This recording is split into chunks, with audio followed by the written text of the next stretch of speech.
it's fitting. I've started the women's ice hockey question, so I'll be reporter. Volleyball question, I'll be reporter too. That is how they design it, yeah. What creates offense? Defense. What creates defense? Offense. No, the goalie in the back of the net. So you're crazy. I like you, but you're crazy because at least if you're going to pick a trap game, pick the right ones. Little fast footwork. I know your feet don't move that fast. Brady, that's all flash, no pass. She didn't net it in the back of the net. That's not even a goal. What are you doing pulling out Ryan? Brady, Are you ready for some debate? This Bobcat Breakdown starts right now. Hello and welcome inside Studio 125 for Bobcat Breakdown. I'm your host, Andrew Reynolds. We have a phenomenal show planned from field hockey to rugby, and here to break it all down for us is Spencer Decker and Brianna Trachtenberg. Guys, how are we feeling tonight? I'm excited tonight. I'm ready for some live debate. Spencer, how about you? A lot of great topics to discuss tonight. I can't wait to get into it. Yeah, I'm excited too. So let's get right into the debate on the field. The Quinnipiac field hockey team is on fire. They've started the season with a winning record through 6 games for the first time since 2012. This past weekend, they lost at Boston University, but bounced back with a win right here at Hamden against Columbia. With their hot start and conference play beginning on Friday, we've got to ask, can this season be considered a win even if they miss the Big East tournament? Start with you, Brianna. I'm going to say if the season ended right now, yes, it would be considered a success considering that they've doubled the amount of wins they had from last season. But once they start Big East play, they have to win a conference game first. They didn't win any last year, so winning at least one would obviously be an improvement from the year before. But in Nina Klein's first year, they went 2-5 in conference in 2023. And they went 6-11 overall. So if they won more than 2 conference games, then that would be Nina's best year playing in the Big East as head coach. And I think that would show the amount of growth that they had and where Nina is taking the team in the direction that they're going. Yeah, and I would have to agree. I don't like to put non-conference play into too much of a really comparison, but the teams they have beat so far are really impressive. They just came off a game against Columbia. Columbia is a very good team. They went out to UAlbany and played them and took them down. UAlbany is no longer in the rankings, but they were previously ranked 18th in the nation. This is a very good team right now. I think that I agree with you with the Big East team. I think they need to go out there and get a couple wins in Big East play. But right now they are certainly very impressive. Last year they went out and lost to Liberty 9-0 on the road. I don't see that being the case with this team this year. They have that game here in Hamden coming up this weekend. That's a very big game. They need to go out there. Number 6 team in the nation. Compete against Liberty. Liberty is a very good team. If they go out there and they compete, I would really look out for this field hockey team. Even if they go out there and lose 3-2, they are competing right now. And I really think they are on this high level of Big East. They can go out there and get a couple wins because it's non-conference schedule. It's tough, but they've been doing really well in it. I agree with you. I mean, I think that the team has proven that they're here to play and they're ready to go. I mean, I agree that even if Liberty, they end up losing, if it's a close game, then I think that it will show just how far the team's come. And I think that the team has a chance to beat at least 3 or 4 of the Big East teams this year. And I think that they're ready to show what they take. I mean, the last time they had a winning record was in 2022, and they went 8-11. That was Rebecca Maines, the previous coaches last year. So I think that this is time for Nina to take the team and let them shine. So should they make it? Does that mean that they should make it? I think they should. I honestly, if they were going to make the Big East tournament, I think that this is the year for them to do it. They're off to a hot start, and looking at non-conference play last year, UNH, they lost 4-0. A similar team to like this Columbia team, and they went out here in Hamden and won. I think they're really impressive. This non-conference play just has to go into Big East play coming up this weekend. Yeah, the field hockey team, they take on Liberty, like I said, the number 6 team in the country here in Hamden on Friday. So but switching gears here, let's move over to the court. The women's volleyball team was back in action this week at the College of Charleston National Invitational in South Carolina. They went 0-3 against all 3 teams they faced with those 3 losses. The Bobcats now have a 2-7 record on the season. That's the same start they had last year before they ended up turning things around, going 15-3 in conference play and making it all the way to the MAC championship game. Spencer, does this 2-7 start concern you for the Bobcats at this point in the season? I'm going to reiterate with this non-conference thing.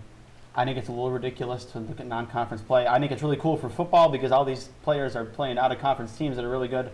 But for non-conference play, I don't value it too much. But I will say it is a little bit mildly concerning. I want to look at some of their losses that they've had here. It's their worst start to non-conference play since 2021, where they did not make it out of the quarterfinals in MAC play. This year, they lost 3-1 to Morgan State. Morgan State is in one of the worst conferences in the entire NCAA. No disrespect to the MEAC and the Delaware State Hornets and all those great teams out there. but this is one of the worst conferences in the NCAA when you look at net ranking. To make it even worse, Morgan State, they went 2-12 in conference play last year. They're looking like Kent State football out there. They are just not very impressive. And if you're just going to say, oh, it's only one game, they also lost to the Youngstown State Penguins. I mean, come on, Youngstown State. And also Stetson. We're talking about teams that are not even out of the 300 in net ranking. These are not very impressive games for the Bobcats. I know they're missing a couple of their players, including Ginevra, who is a very talented player on this team. But just with the way that they didn't have Ginevra last year, and they looked pretty decent in non-conference play. So I think it's certainly concerning for this Bobcat team. I mean, I actually have to disagree with you. I'm not concerned at all about this volleyball team. I think that they're going to be just fine as soon as they hit conference play. The year that they won the MAC championship in 2022, they went 4-7 out of conference and non-conference play, and then they went 10-8 in conference and ended up winning the championship. In 2023, they went 5-6 out of conference as well, and they ended up going 14-4 overall, and they made it back to the MAC championship again. And last year, they went 4-10 in non-conference play. Yes, you said they may have looked maybe a little better in non-conference when they didn't have Ginevra again last year, but they didn't have that much better of a record. I mean, they went 4-10. We'll see how the Bobcats end up doing this week. But this is the time for them to test out their lineups. And like you said, Ginevra's not playing right now. She's going to end up being one of their best players this season. And she's going to end up being what helps the team win and do well in the MAC this year. So, yes, you could say that you're a little concerned, but I'm not worried at all about the team. They always struggle in non-conference play. That's the point of non-conference play, is to test them out. And I think that as soon as they hit the MAC, they're going to be great, and they're going to end up finishing either that 1 or 2 spot again this season and make it back to the MAC championship. I understand that, Brianna, but I just want to look at these teams they're playing. I know they're playing some good teams. They played Towson at the CAA. CAA volleyball is very good. They have some really good teams out there, but Morgan State, we're talking about Morgan State. There are only 4 MAC teams from last year that were ranked below Morgan State. And they're going out there, and they can only win 1 set against this Morgan State team. These are just they're playing very bad teams, and they can't find a way to even compete with them. Stetson, I mean, they're ranked 314th in the nation. That's not the Bobcat standard here, to go out in these non-conference games and lose to these very poor quality teams. It's unacceptable for this Bobcat squad. I understand in MAC play, they are very good, but these are just terrible teams that are playing, and they can't even compete against them, Brianna. I get what you're saying with them going against Morgan State, who's not a very good team, and that they weren't able to win more than a set against them. But like I said, they're not at full strength, so you just have to give them time to be ready, and they will be by the time MAC play starts. Well, the MAC play, to start MAC play, they open up against Sacred Heart and Fairfield on the road, and those are 2 tough opponents. But unfortunately, we do have to end it here before we head to our first commercial break. But when we return, we're going to have a little fun with our hammers. Stay tuned. Bobcat Breakdown will be back in 90 seconds. I feel bad for the movie.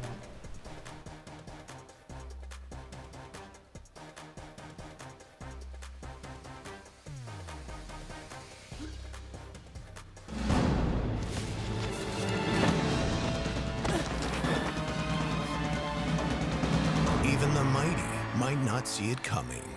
It's prediabetes, and it captures 1 in 3 adults. But you can escape. Take the 1-minute prediabetes risk test to know where you stand and prevent or delay type 2 diabetes. Be your own hero on smartphones everywhere at doihaveprediabetes.org. I'm an ex-drug dealer, and I'll be your sub today.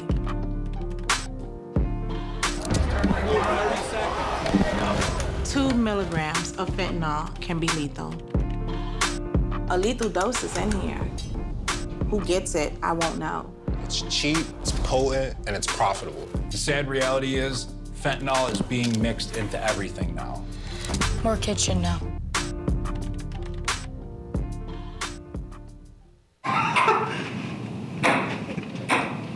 Here at Sports Pause, we like to have balance between having fun and working hard. Sometimes that competition we cover gets into our producing.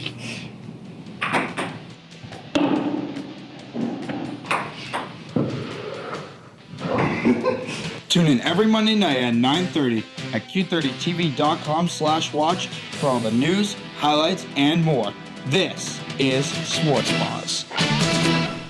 Welcome back to Bobcat Breakdown. The fall sports teams have started to trickle into their into their conference schedules as November fast approaches. Brianna and Spencer, let's dive into one of our most popular segments, Over Under. Now, for the viewers at home who are unfamiliar, our producers have set a number, and Brianna and Spencer will have to take the over or the under of that number. So let's get started with volleyball. Elena Giacomini, the all-MAC outside hitter, was the MAC Player of the Year last year.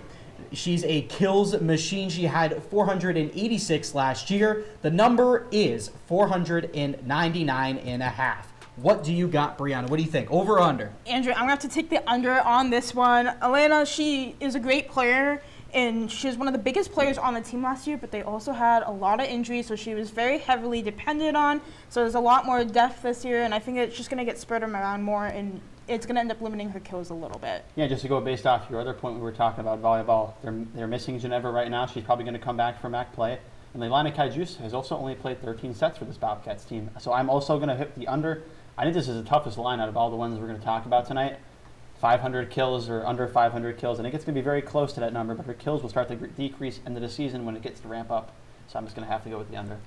All right, let's move on to field hockey. Francisca Escoyes, the sophomore phenom, has had a great start to the season already, accumulating 14 points in 6 games, in contrast to just 18 last year. The Bobcats have 12 games remaining on their schedule. Spencer, we will go to you. Can Escoyes get above 29.5 points, or will she stay below that number? Andrew, give me the hammer. She is going absolutely over. I think this is a disrespectful line to Francisca Escoyes. 14 points, 6 games into the season. I understand that later in the season she had somewhat of a scoring lull when Big East play was getting tough, but you have to look at their schedule too. Merrimack's still on there, where she had 9 points in 1 game last year. I think she can go out there and possibly even get 35 points this season. This field hockey team is really hot right now, and she is a main contributor to that reason.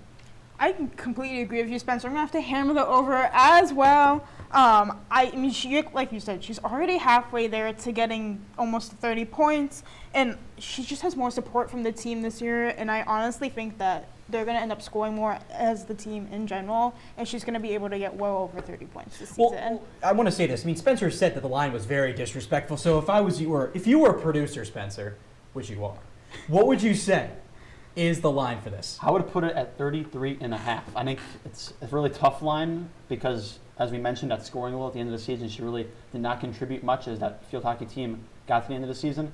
But I think just bumping that line up just a little bit, it could be very close to what her actual number is going to be at the end of the season. Do you like that? I do. I think that is a good line. I honestly would have to go under that. I would probably put her around 31, 32 points for the season. I think that that's pretty reasonable. I can't see her getting more than 34 points. Alrighty, so let's move on to the pitch. For the men's soccer, they've had a little bit of struggle so far, especially in scoring. Last year, the Bobcats had 2 players that had 9 or more points. Brianna, here is the line. Will the Bobcats' leading scorer this season be over or under 9.5 points? I'm going to have to hammer the over on that one. While there might not be a true star on the team, they've had 3 players before today's game that already had 3 or more points already this year. Vizaldesnes, he had already scored 4 points today alone, and he had 4 points before today going into the game. So he's already well on his way to getting over 9.5 points this season. Yeah, before the LIU game today, I had the under, but I think it's really close. Sivert Ristalsis is a very good player. I think he may be the only person that could reach that threshold. I'm pretty lenient with this one. I'm going to do a slight over. I'm not going to hammer it. I think he's just going to get there. I think this team is too much of a variety to really put a true scorer on this team. They have some really good players, but Coach Acosta's team, has a lot of really good scorers, but they don't really have a true scorer on this team.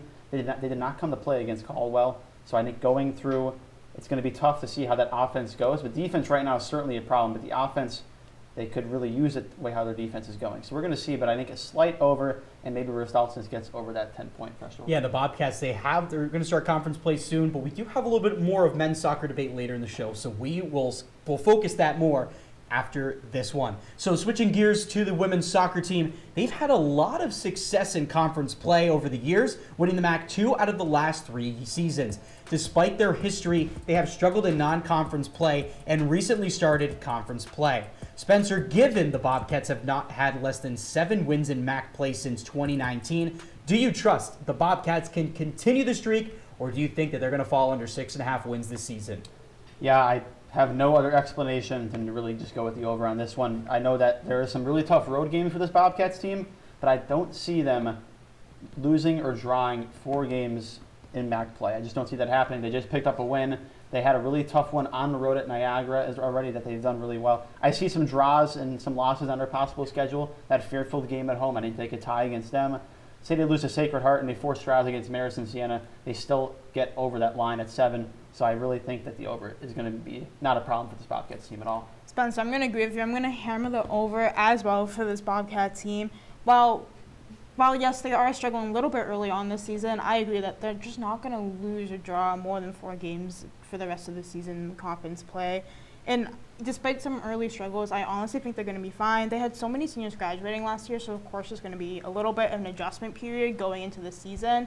But I think once they get the ball rolling, that they're going to be just fine, and they're going to be winning most of their conference games. Is the Niagara game a concern? Obviously, they went down 2-0, came back, was a draw 2-2. Is that a good? Is that a concern that they were going down early, or is it kind of a good thing that they were able to come back? I don't think it's too concerning because let's just look at volleyball for a second. Kyle Robinson talks about really the Niagara curse. Whenever they go up there to Niagara, it's always tough to play in Niagara. It's so far away. That's a very long travel all the way up to Niagara Falls on that bus for this team.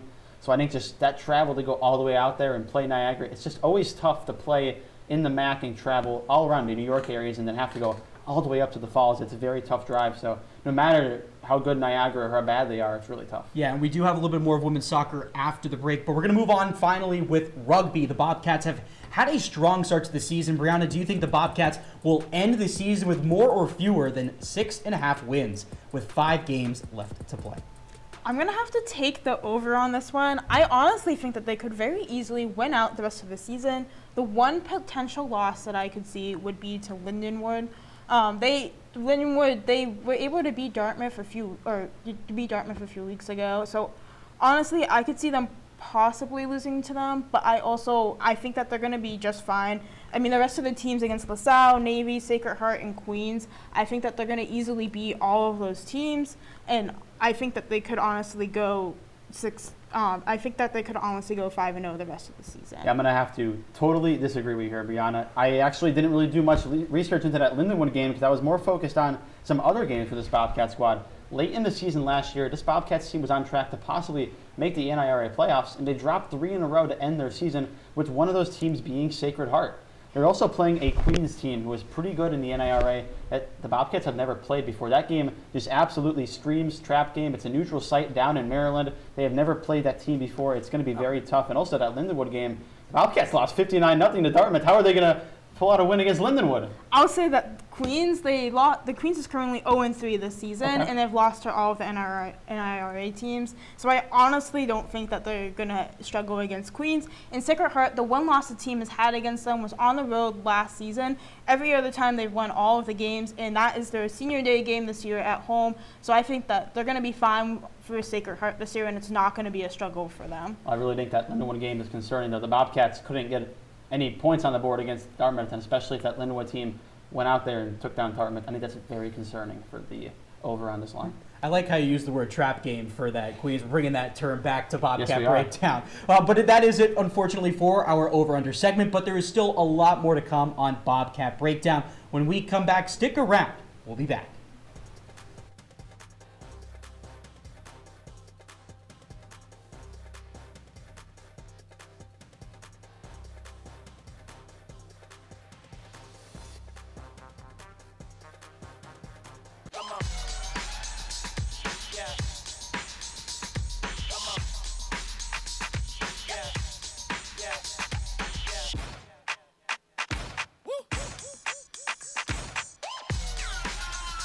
You're not going to get it all right. Just make sure you nail the big stuff, like making sure your kids are in the right seat for their age and size. Get it right at nhtsa.gov/therightseat.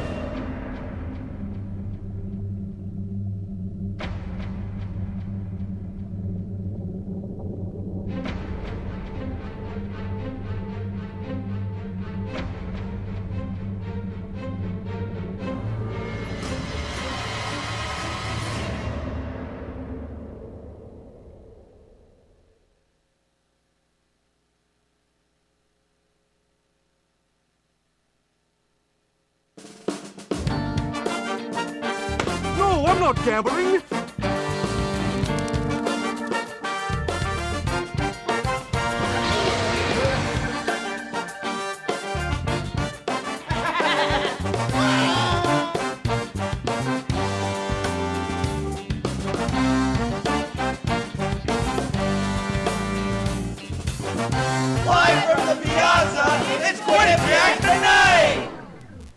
Welcome back to Bobcat Breakdown. If you're just joining us, I'm Andrew Reynolds, joined alongside Spencer Decker and Brianna Trachtenberg.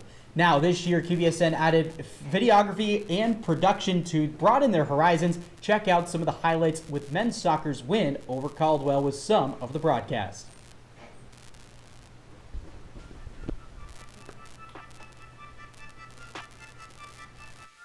Dolphins takes it down. Brilliant touch. Moves around, plays into Montesserin. Monteserin's in, plays the ball, shot, and a goal! Andrew Montesserin. Off he does. What a shot! What a goal! As it goes along. Ball played in, shot, save. And a good save.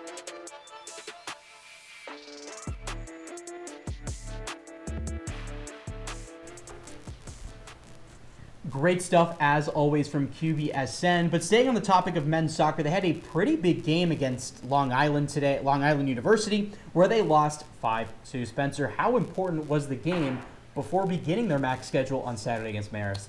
Yeah, I think it was a really important game, and they looked awful, Andrew. They just looked awful. I think it's important for this Bobcats team, and so many bad factors happened today. Eric DaCosta cannot coach tomorrow's game, or not tomorrow, their next game, because he received a red card today.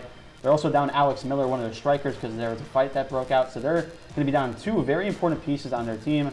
But it's giving up 5 goals to an NEC team. It's just a really bad look. Their defense has not been really good. They came off a game against a D2 opponent in Caldwell, where in the second half they really let the Caldwell Cougars get back into that game. It was 2-1 at one point before the Bobcats scored a late goal. So I think the alarm and the phone are ringing for this team. They need a wake-up call. And Eric DaCosta can no longer coach this team the next game, and they have a very tough start to non-conference play, or conference play, excuse me. So I think going into this next week, the Bobcats need a wake-up call. Something needs to happen, and somebody needs to step up on this Bobcat squad because they are absolutely slumping at the wrong time right now. Spencer, I completely agree with you. I think today just showed how weak that this men's soccer team truly is. Well, yes, it's a non-conference game, and we talked about how those aren't as important. You still need those to build up the momentum and to help build up some of that confidence for your team, and the Bobcats just completely did not do that today. They showed how weak they are right now in defense and how weak they are right now in goaltending. I mean, Amelia Balderrama had 0 saves and 4 goals today. Big goose egg. Which is just it's not good at all. And then Matthew Pisana came out in the second half and had 1 goal and 3 saves, which is a little better, but already you're trying to dig yourself out of that hole, and the Bobcats can't let them do that. They need to turn it around, and they need to get themselves ready for conference play. Yeah, just to look at field hockey's non-conference play. They've been in some games where they've lost, but they're at least been in those games. Bobcats were never in this game from the start. They were uncompetitive. They did not come to play today against LIU. It's just a really bad look. This non-conference play has been really rough for them, and just to get 1 win over a D2 opponent is very poor. Yeah, unfortunately, it is the end of this debate, but it is towards the end of our show here. But we have one more break before we head into our final roar. Stay tuned. We'll be back after this commercial break.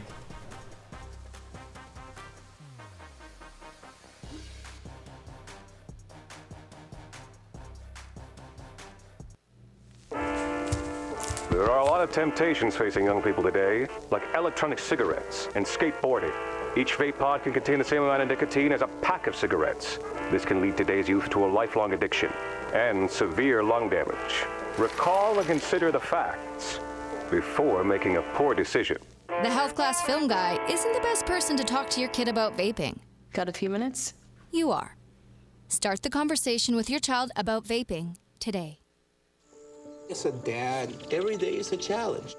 To make sure that the time that I have, I spend with them. It doesn't matter how tired you are, you have to try to teach them.